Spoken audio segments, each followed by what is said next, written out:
తగ్గిపోతుంది అత్తయ్య. పోనీ టికెట్స్ క్యాన్సిల్ చేస్తానమ్మా. కొంచెం నొప్పి తగ్గాక 2 రోజులు ఆగే వెళ్తురు గాని. మా టికెట్ల సంగతి సరేరా, మీవి ఇంటర్నేషనల్ టికెట్స్. లాస్ట్ మినిట్ లో క్యాన్సిల్ అంటే బోల్డ్ అంత పోతుంది. మీ అమ్మ సంగతి నాకు వదిలే, ఇంటికి తీసుకెళ్లి నేను చూసుకుంటాగా. నానా. మొలిగించాలు గాని ట్రైన్ టైం అవుతుంది. లేవే లే. Stop it, Ranga. లే. Ranga, stop it. అసలు నువ్వు రాత్రిపూట నడవకుండా మంచానికి గొలుసులేసి కట్టేయాలి. Stop it. పగలబండి కాబట్టి సరిపోయింది. అదే ఏ రాత్రి ట్రైన్ అయితే బెర్త దిగి ఎటో పోయేదానివి. ఏ తలుపో తీసుంటే గోవిందా గోవిందా. Stop it, Ranga. అబ్బా నువ్వు ఊరుకోనన్నా, అసలే అమ్మ నొప్పితో బాధపడుతుంటే. బాయ్ మోహిని, అక్కడ ఫ్లైట్ దిగాక ఫోన్ చెయ్యమ్మా. అలాగే అత్తయ్య. బుచ్చయ్య అయ్యా. వస్తాం.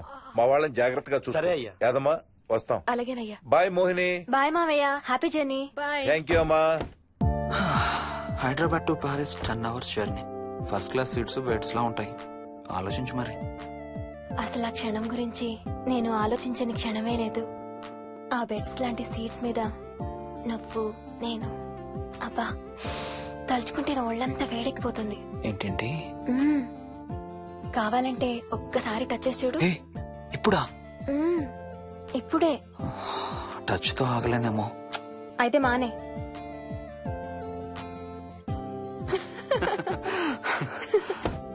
రేయ్ తొందరగా రారా, టైం అవుతుంది. సరే వెళ్ళు, నేను ప్యాకింగ్ స్టార్ట్ చేయాలి. ఇవాళ ఏం కలరు? Stop it Harsha. రోజు పొద్దున్న ఏం తింటావు? ఇడ్లీ. రోజు ఇడ్లీనా? ఇంకేం తినవా? అవును డాక్టర్, ఎప్పుడు ఇడ్లీయే కావాలంటాడు. అప్పుడప్పుడు కాన్ఫ్లెక్స్ తింటాడు. ఇటు తిరగమ్మా. రోజు పాలు తాగుతావా? పాలంటే నాకు ఇష్టం లేదు. పెరుగన్నా తింటావా? పెరుగు కూడా నాకు ఇష్టం లేదు. అయితే ఏమిష్టం నీకు? చాక్లెట్స్. ఆ, ఇదిగో తీసుకో. ఇంకోటి ఇస్తారా అంకుల్? మా తాతయ్య కూడా ఇవ్వాలి. అవునవును మర్చిపోయాను. ఇదిగో. Thank you. ఇంతకీ మీ తాతయ్య ఎక్కడున్నారు? బయటే కూర్చున్నారు. సరే అయితే వెళ్ళి మీ తాతయ్యతో ఆడుకో. Sir thank you.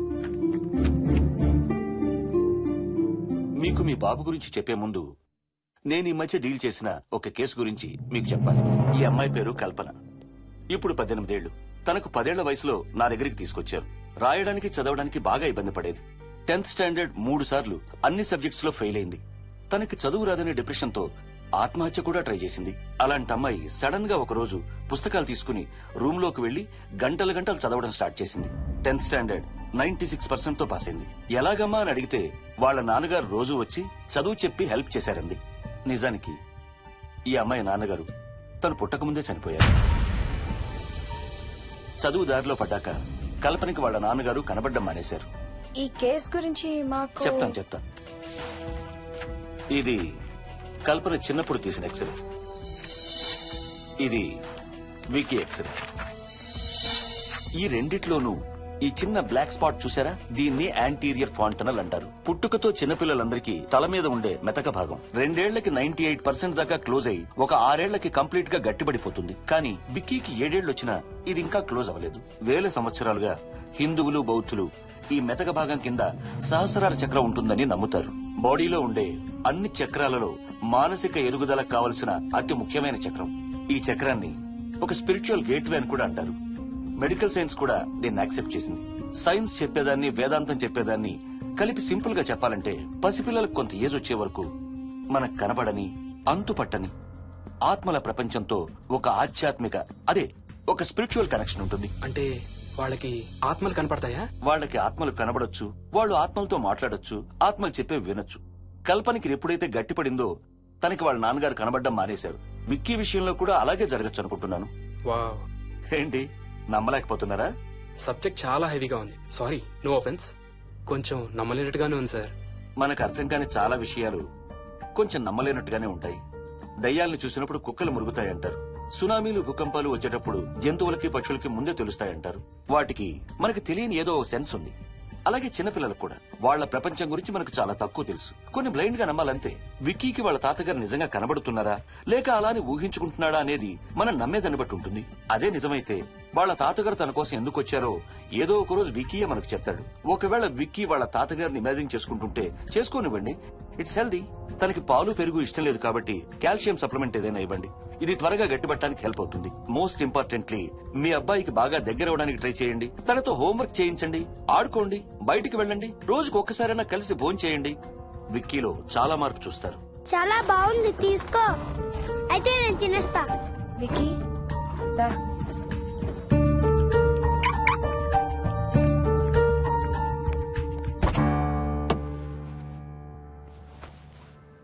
Wiki listen to me carefully. ఇక నుంచి అన్ని ఆటలు మన ఇద్దరమే ఆడుకుందాం. నీకెప్పుడు ఆడుకోవాలనిపించినా నన్ను పిలు, నేనొచ్చి నీతో ఆడతాను. తాతతో గాని రాజుతో గాని ఆడుకోవటం మానేయాలి, అర్థమైందా? తాత అంటే నాకు చాలా ఇష్టం డాడీ. తాత చచ్చిపోయాడు, ఈ లోకంలో లేడు. నువ్వు పుట్టక ముందే చచ్చిపోయాడు, అర్థమైందా?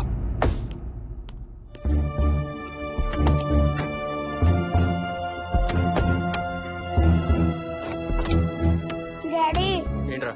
తాత నిన్ను సీట్ బెల్ట్ వేసుకోమంటున్నాడు. రేయ్ నిన్ను stop it.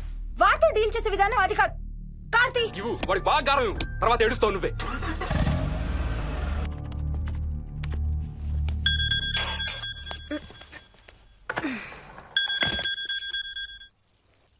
Hello, hi babes, ఏంటి ఏం చేస్తున్నావు? ప్యాకింగ్. ఎప్పుడు వస్తున్నావు? బయలుదేరుతున్నాను. Hey, you know something? కాసేపట్లో మన ఇద్దరం మైల్ హై క్లబ్ లో మెంబర్స్ అవబోతున్నాం. మైల్ హై క్లబ్బా? ఏంటది? మన ఫస్ట్ నైట్ భూమికి 10 కిలోమీటర్ల పైన ఒక ఫ్లైట్ ఫస్ట్ క్లాస్ క్యాబిన్ లో జరగబోతుంది. అలా ఆకాశంలో శోభనం చేసుకున్న వాళ్ళందరూ కలిసి క్లబ్ పెట్టుకున్నారు. సో మనకు కూడా ఆ క్లబ్ లో మెంబర్షిప్ వస్తుంది. నాకేం అక్కర్లేదులే ఆ క్లబ్ లో మెంబర్షిప్. కానీ నాకు కావాలి. అసలు ఎంతమందికి వస్తుంది చెప్పు ఇలాంటి ఆపర్చునిటీ? మొదటి రాత్రి, మొదటిసారి భూమికి 36,000 ఫీట్ పైన ఒకే దుప్పట్లో ఇద్దరం. ఛీ, కంపు. హే, దుప్పటా నేనా? అది కాదు, ఇంట్లో మళ్ళీ ఆ మందు కంపొస్తుంది. అసలు మా ఎవరికి రాని కంపు నీకెలా వస్తుంది? ఓహో, మర్చిపోయాను, నీ చాలా సెన్సిటివ్ ముక్కు కదా. చాలే ఆపు, తొందరగా బయలుదేరు. రే హర్ష, ఆ, ఎన్నింటికి రా ఫ్లైట్? నైట్ 11:30కి రా. Honeymoon in Paris, you lucky bugger. All the best. Thank you రా. ఆల్ ది బెస్ట్ రా. రే థ్యాంక్స్ రా. రే డౌట్లు ఏమైనా వస్తే ఫోన్ చెయ్యి. ఏం డౌట్లు? హర్ష హర్ష, సార్, కొంప మునిగింది.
Please try to understand sir. It's my honeymoon. Flight tickets, hotel room కి అన్నిటికీ ఆల్రెడీ పే చేసేసాను. ఇప్పుడు లాస్ట్ మినిట్ లో క్యాన్సిలేషన్ అంటే మొత్తం పోతుంది. నువ్వు ఇప్పుడు బెంగళూరు వెళ్ళకపోతే మన కంపెనీయే మూసేయాల్సి వస్తుంది. అలా కాదు sir. Harsha, please try to understand. ఒక్క కంప్యూటర్ కాదు, మొత్తం మెయిన్ ఫ్రేమే కొలాప్స్ అయిపోయింది. బీపీ ఆపరేషన్స్ మొత్తం షట్ డౌన్ అయిపోయాయి. నువ్వు బెంగళూరు వెళ్ళాలంటే తప్పదు. మార్నింగ్ ఫస్ట్ ఫ్లైట్ లో తిరిగి వచ్చేద్దు గానీ నీ హనీమూన్ కి రేపు వెళ్ళు. కావాలంటే ఖర్చులన్నీ కంపెనీ భరిస్తుంది. Sir, I can't sir. కాంటూ లేదు గీంటూ లేదు. నువ్వు వెళ్ళకపోతే నా ఉద్యోగమే కాదు నీ ఉద్యోగం కూడా పడుతుంది.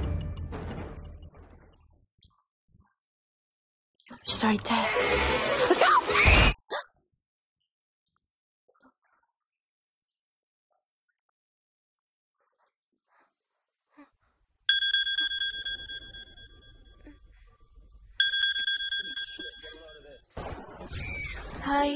ఏంటి అరుపులు కేకలు? సినిమా చూస్తున్నాను. మళ్ళీ ఇంకో హారర్ సినిమానా? ఏంటి ఇంకా రాలేదు? బ్యాడ్ న్యూస్, మనం ఇవాళ నైట్ వెళ్ళడం లేదు. వాట్? ఏమైంది? బెంగళూరులో సర్వర్స్ అన్ని డౌన్ అట. సో నన్ను అర్జెంట్ గా అక్కడికి వెళ్ళమంటున్నారు. ఎప్పుడు? ఇంకో 2 hours లో ఫ్లైట్ ఉంది. ఇంటికి వచ్చే టైం కూడా లేదు. ఎప్పుడు వస్తావు? మార్నింగ్ ఫ్లైట్ లో వచ్చేస్తాను. మరి మన టికెట్స్? రీషెడ్యూల్ చేస్తాను. రేపు ప్యారిస్ కి ఫ్లైట్ లేదు, ఎల్లుండి ఉంది. అబ్బా, ఆ మైల్ హై క్లబ్ లో ఈ రాత్రికి మెంబర్ అయిపోవచ్చని ఎంత ఎక్స్పెక్ట్ చేశానో తెలుసా? హే, డోంట్ వరీ స్వీటీ. ఏముంది, ఎల్లుండి నైట్ మెంబర్స్ అవుదాం. ఇవాళ నీ కోసం నీ ఫేవరెట్ కలర్ బ్లాక్ వేసుకున్నాను తెలుసా? ఏ, అసలే చిరాగ్గా ఉన్నాను, ఇంకా ఉడికించు. Okay baby, I have to go. Sorry, ఒక్కదాన్ని వదిలేసి వెళ్తున్నాను. తొందరగా వచ్చే. నువ్వు మార్నింగ్ లేచేసరికి వచ్చేస్తాను. Okay, love you. Love you, bye.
Hello. ఏంటి, ఫోన్ ఎక్కడో పడేసి పడుకున్నావా? ఏం లేదు, ఊరికే చేశాను. సరే పడుకో. ఏంటి నీ సిచ్యువేషన్? గందరగోళం. లక్కీగా ప్రాబ్లం ఐడెంటిఫై చేశాను. మార్నింగ్ పని అయిపోవాలి. Okay, miss you. Bye. Me too. Bye. Bye.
Hi Swapna. ఏ మోయిని ఏంటి హనీమూన్ ప్లాన్ క్యాన్సిల్ అట? క్యాన్సిల్ కాదు, ఎల్లుండికి పోస్ట్ పోన్ అయింది. అవును, ఇంట్లో ఒక్కదానివి ఏం చేస్తావు? మా ఇంటికి వెళ్దాం పదా. ఇవాళ మోహన్ కూడా తొందరగా పడుకున్నాడు. మన ఇద్దరం సరదాగా కబుర్లు చెప్పుకుంటూ నైట్ అవుట్ చేద్దాం పదా. ఓకే.